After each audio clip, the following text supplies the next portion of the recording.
অচিরেই তারা পুরো বিশ্বে একটা বড় যুদ্ধ বাঁধিয়েই ছাড়বে, দেখেন ইনশাআল্লাহ। অচিরেই তারা পুরো বিশ্বে একটা বড় যুদ্ধ না বাঁধানো পর্যন্ত থামবে না। প্রথম বিশ্বযুদ্ধের পরে আপনারা ব্রিটেনকে দেখেছেন, সেকেন্ডটার পরে আপনার আমেরিকার রাজত্ব দেখেছেন, দেখবেন যদি আরেকটা লাগে এরপর আপনি ইসরায়েলের রাজত্ব দেখবেন। ওর ধ্বংস এত তাড়াতাড়ি হবে না, ওর ধ্বংস হবে, এটা সত্য, এটা নিশ্চিত, কিন্তু এত তাড়াতাড়ি না। আরবের উপরে অদৃশ্য শিকল পড়ানো আছে, এবং আরো বহু কান্ট্রির মধ্যে এই পশ্চিমাদের বেস ক্যাম্প আছে, সামরিক ঘাঁটি আছে, সামরিক বেস ক্যাম্প আছে, ওখান থেকে তারা ফ্লাই করে। এই পশ্চিমাদেরকে তেল বিক্রি করে করে করে আরবরা ধনী হয়ে গেছে। আর ওই তেলগুলো যদি আমরা না দিতাম, আজকে ওদের একটা যুদ্ধ বিমানও ফ্লাই করতো না।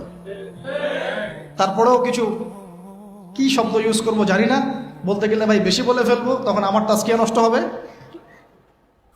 বলে আমাদের কি করার আছে, আমরা কি করতে পারি?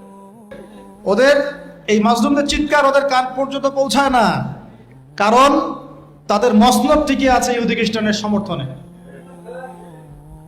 এবং আরো বহু কান্ট্রির মধ্যে এই পশ্চিমাদের বেস ক্যাম্প আছে, সামরিক ঘাঁটি আছে, সামরিক বেস ক্যাম্প আছে, ওখান থেকে তারা ফ্লাই করে।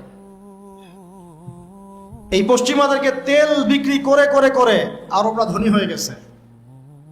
আর ওই তেলগুলো যদি আমরা না দিতাম, আজকে ওদের একটা যুদ্ধ বিমানও ফ্লাই করতো না। তারপরেও কিছু কি শব্দ ইউজ করবো জানি না, বলতে গেলে ভাই বেশি বলে ফেলবো, তখন আমার তাজকিয়া নষ্ট হবে। বলে আমাদের কি করার আছে, আমরা কি করতে পারি? আমরা তেল বিক্রি করতে পারি।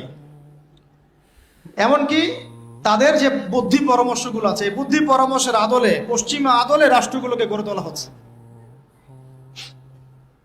সুবহানাল্লাহ। পয়েন্টগুলো মিলিয়ে নেন, সব ইহুদিরা চলে আসছে জেরুজালেমে, সেখানে রাষ্ট্র গঠন করেছে, সেখান থেকে তার আরবের আশপাশের প্রতিবেশীদের উপর নিয়ন্ত্রণ নিয়েছে। সে দিন দিন তার রাষ্ট্রের আয়তনটাকে বড় করছে না করছে না করছে না করছে না যে শক্তিশালী রুলিং স্টেট হবে তার আয়তন বড় করতে হবে কি হবে না? অথবা আরেকটা অপশন হচ্ছে বিশ্বটাকে ছোট করে নিয়ে আসতে হবে। হয় রাষ্ট্রের আয়তন বড় করতে হবে, না হলে বিশ্বটাকেই ছোট করে নিয়ে আসতে হবে। এই বিশ্বটাকে ছোট করার দুইটা পদ্ধতি তারা বের করেছে। একটা হচ্ছে ইন্টারনেট সেকশন প্রযুক্তি দিয়ে বিশ্বটাকে ছোট করে নিয়ে আসা, এটা হয়ে গেছে। বিশ্বে এখন ছোট শর্ট জায়গা, এইখান থেকে ওইখানে আপনি যোগাযোগ খুব দ্রুত করতে পারবেন, বিশ্ব ছোট, আপনাকে পায়ে হেঁটে যেতে হবে না। আর একটা অপশন হচ্ছে পুরো বিশ্বে যুদ্ধ বাঁধিয়ে দিয়ে পুরো বিশ্বের আয়তন ছোট করে ফেলা। আর আমি কনফিডেন্ট আমার বক্তব্যে, এটা আমার ধারণা, আমার ইস্তেহাদও বলতে পারেন, যদিও আমি মুস্তাহিদ নই। আমার ইন্টারপ্রিটেশন, এই শব্দটা ভালো হবে, ইস্তেহাদ না বলে বলছি আমার ইন্টারপ্রিটেশন, যে অচিরেই তারা পুরো বিশ্বে একটা বড় যুদ্ধ বাঁধিয়েই ছাড়বে, দেখেন ইনশাআল্লাহ। অচিরেই তারা পুরো বিশ্বে একটা বড় যুদ্ধ না বাঁধানো পর্যন্ত থামবে না।